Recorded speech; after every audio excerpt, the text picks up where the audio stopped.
અમદાવાદમાં આગામી દિવસોમાં ટ્રાફિકની સમસ્યા હલ કરવા માટે એસટી અને ખાનગી લક્ઝરી બસોના શહેરમાં પ્રવેશ પર રોક લાગશે। રિવરફ્રન્ટ ખાતે એક્ઝિબિશનમાં મંત્રીએ જાહેરાત કરી છે। કોમનવેલ્થ ગેમ્સ પૂર્વે શહેરને તૈયાર કરવામાં મોટા વાહનો રિંગ રોડ પર જ રોકાશે। મુસાફરોએ હવે સિટીમાં આવવા માટે મેટ્રો, બીઆરટીએસ અને એએમટીએસ જેવા પબ્લિક ટ્રાન્સપોર્ટનો ઉપયોગ કરવો પડશે। આ પ્રોજેક્ટ હેઠળ રિંગ રોડ પર ખાસ ટ્રાન્સપોર્ટ હબ તૈયાર કરવામાં આવશે।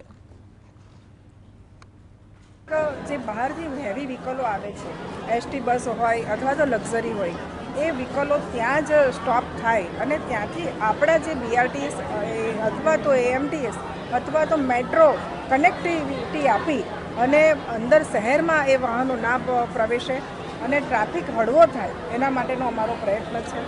અને આજે આ ઉદ્ઘાટન થયું છે એ પછી આ પ્રોજેક્ટ પર કામ થવાનું છે।